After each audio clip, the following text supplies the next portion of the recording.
Hello there, Cheeseburger. How is it going today? Doing good, Sam. How are you? I'm very well. Guys, welcome back to Wrestle. The first thing I have to address, it's kind of the elephant in the room, your shirt, where we are. If you guys can't tell, we are at the World Wide Wrestling Dojo. What I did want to talk about is your school. Yeah. How long have you had it running? And yeah, just tell me what you guys do kind of on a day-to-day basis. So I opened the World Wide Dojo in May of 2018, and it was basically out of like the ruins of like the old Ring of Honor dojo. They were shutting the school down. They moved everything to Baltimore.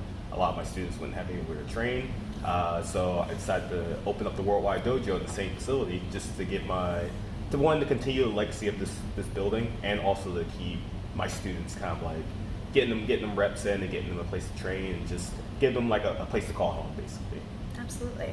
And this must have been quite an investment on your end. Oh yeah. It's only my own wrestling school is something I wanted to do for like a long time. I was one of the assistant trainers at Ring of Honor for about 4 years, and it was a dream of mine, but I didn't think it would happen like at 26, where I have my own wrestling school. I'm the trainer of all these kids now. I know that you adopt multiple different styles Yes. and train within those different disciplines here. Mm-hmm. So, correct me if I'm wrong, a little bit of UK style, Mm-hmm. a little bit of lucha, Yeah. a little bit of strong style, Yes. Japanese strong style, and Yes. of course, good old fashioned American wrestling. Catch American, yeah.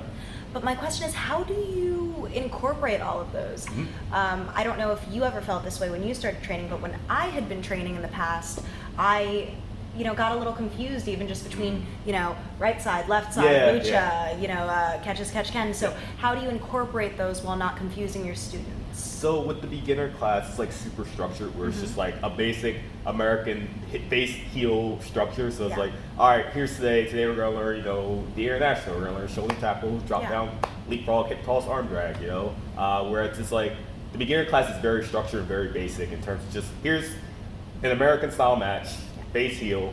Here's what the face does. Here's what the heel does. Here's why it makes sense. And then once we get to the advanced class, once my students get a little more comfortable and once they kind of have the psychology down, then we start incorporating like, all right, here's like a little British sequence you can do. Here's some lucha, or here's like like something that like a fighting spirit type drill for like Japanese wrestling or something like that. And with myself and the other trainers, Sumi Sakai and Ophidian, they all of us have that world travel experience, so we all can cover like a bunch of different things for the students. Right. There is a real life story and a kayfabe story to Cheeseburger, and they both kind of like intermingle. Okay. It sounds like tea. Yes. Tell me. Okay. Tell me. This is by far the question I get asked the most. Every fans come up to me still today, and like they still ask me about it. This people want to know. So the real life story first. I started training when I was 17 in 2010. And at the time, I'm still very skinny, but I was way smaller at the time. Just this punk kid coming out of high school, So my friend Rhett Titus, my very first road trip, he's like, "You're so skinny, you need to eat some cheeseburgers to gain weight." So our first road trip, every rest stop we stopped at, he would make me order a cheeseburger, and I would have to eat it. Oh, you were dirty bulking that. Yep. Damn. And just from that very first trip, like that first month, then cheeseburger just stuck. And everyone just called me Cheeseburger. Even like everyone at training, everyone when I got familiar with the people in the Ring of Honor locker room, everyone just called me that. So that's what everyone knew me as. Like no one knew my real name; they just knew me as Cheeseburger. And at the time, like when I started wrestling, I didn't start wrestling as Cheeseburger. I had like a different name under a mask.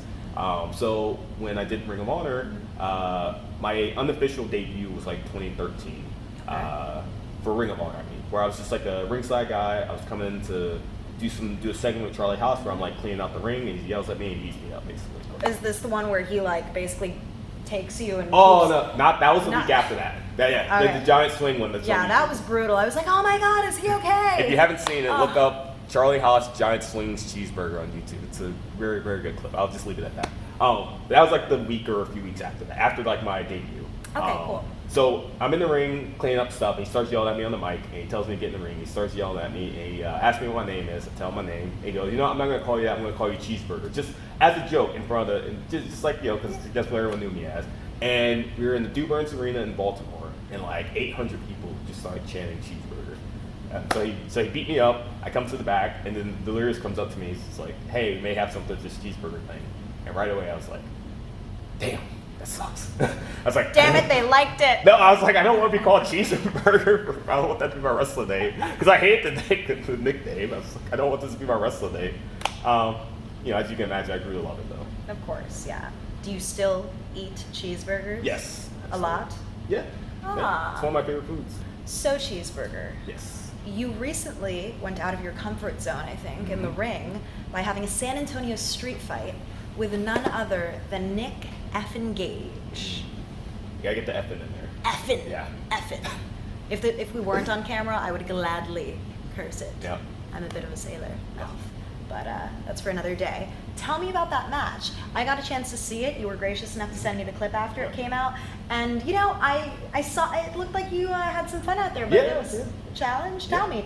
So that was for U4IA, which translates kind of to Euphoria Pro Wrestling. It's a friend of mine. He started a company in San Antonio, and they had their first show in February. Okay. And he was just he created basically this super card of wrestling. You know, it had like myself, Nick Gage, Chris Bay, Myra Reed, like Black Taurus, Jacob Fatu, all these like top indie names. It was just kind of like in the ruins of like Wrestle Circus, basically. It kind of like came up like a phoenix in a way. And he wanted like we basically did like a double main event where myself and Nick Gage were the first half main event leading to intermission, and the main event of the show was Jacob Fatu and Black Taurus. But he was kind of undecided, so he wanted to have one for the intermission main event and the other for that one. And it was an experience. Nick Gage he legit is like one of my favorite wrestlers right now, and that was really a dream match for me because he's like everywhere he goes, like people love him. And he's just like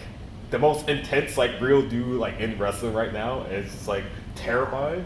I feel like he's like kind of no gimmick. He just is who he is. Yeah. He's Nick Gage 100% of the time. Like you get Nick Gage every time you meet him.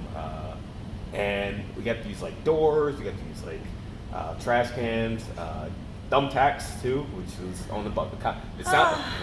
This might sound weird, but thumbtacks in the match were on my bucket list. Really? Yeah. Huh. Interesting. Yeah. Is there a reason why that was? I just think they're cool. Oh, okay. Yeah, I think they're cool. I was like, anytime there's a match, like say like WWE or Ring of Honor or something, we're like, when the guy pulls out the bag of thumbtacks and they're like pouring and you just see them falling on the mat, everyone's like, ooh, like what's about to happen? Like what's about to happen? Like someone's gonna get hurt. Someone's about to like get put through these thumbtacks. So like it was just something like that where it's just like, oh, these are awesome, and like I was a fan of those as like a kid when people would use those. So I want to try them in like a match sometime. How did it feel? Give me the tea. Not that bad, actually. Really? Actually, not that bad. Okay. My friend described it to me, not that I've ever gotten a tattoo, but he described it to me as basically getting pricked with like a bunch of like tattoo needles. They hurt more coming out than going in, actually. Yeah. Because your adrenaline's going on too, so you don't really like think about it. It's just like, oh, that kind of like stings a little bit, but whatever. Yeah, when you're in the heat of the moment. Yeah. When you like actually land on them. And this is something I've always wanted to know. Maybe you can fill me in on this. Okay. The joint areas, when you get thumbtacks in there, does it go to the bone? Can it go to the bone? It didn't get I got a couple of my like right here in the back of my elbow. And it didn't like go into like the bone or anything, but this area is like really tender, so it's like a little swollen like afterwards. Yeah, I can imagine. Oh, good for you. Yeah. Getting out of your comfort zone. Yeah, it was fun, man. I want to do more hardcore stuff. Book me for some more hardcore matches. That's the tea right there. You want more hardcore matches. Hardcore matches. Book Cheeseburger for hardcore matches.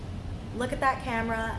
Tell anyone that's an aspiring wrestler, man or woman, what they can do to be successful in this industry, even if they don't fit that conventional mold. I know you talked about positivity, but in terms of like putting boots to asses, what advice would you give as someone who's trained around the world, has trained various people?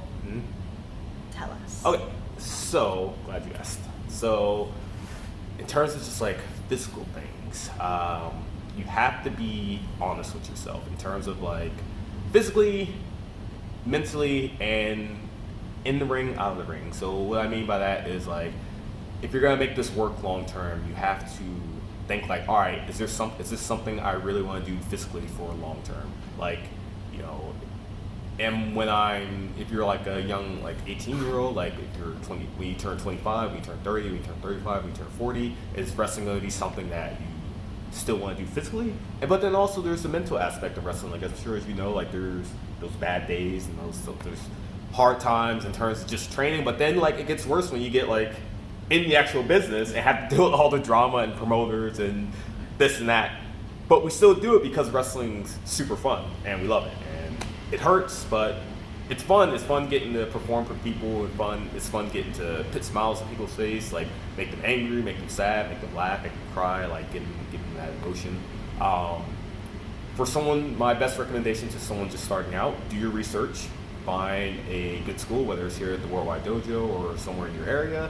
Do your research, find trainers, and ask questions. Like, visit the school. I always recommend when someone wants to come here to come and meet with me and come see a class, because you all like I don't understand people that like want to jump into something with no knowledge of it at all. Like, no. I would come and pay like X amount of thousands of dollars to do wrestling training when I like don't know anything about like what's going on at the school. It's just like, meet with the trainers, talk to people, talk to some of the students there, ask them if it's a positive environment, ask them if the trainers like are willing to, if you're struggling, ask them if the trainers are willing to spend extra hours to help you. Just ask those questions, find that, do your research. Like, I can't stress that enough, do your research, because there's so many of like my students that have like come from like another like wrestling school that have been like said, oh, this wasn't a good environment for learning, like the trainer was abusive, like the environment, the people in the environment were bad, and like, oh, we come here and it's like completely different. Like, I didn't realize wrestling could actually be fun and like constructive, stuff like that. So just please do your research. And then in terms of just wrestlers that are actually like practicing, get out there and like, it sounds, I don't want to sound cliche by just saying get out there and like grind. But you have to do it, because that's the one thing people don't do, or like stop. I'm serious. It's like, it's a cliche and it sounds like it's easier said than done, but that's like the one thing that people really don't do. It's just like getting out of their comfort zone and getting into different areas. So I told my students this year, I was like, just set like set a small goal for yourself. Like, all right, within the next like 6 months, I'm going to wrestle in 3 to 4 new states, or I'm going to wrestle for 3 to 4 new promotions, or I'm going to wrestle 3 to 4 new people. Just something small like that you can believably achieve in like a short amount of time. Where it's like, all right, I wrestled in 3 new states within 4 months.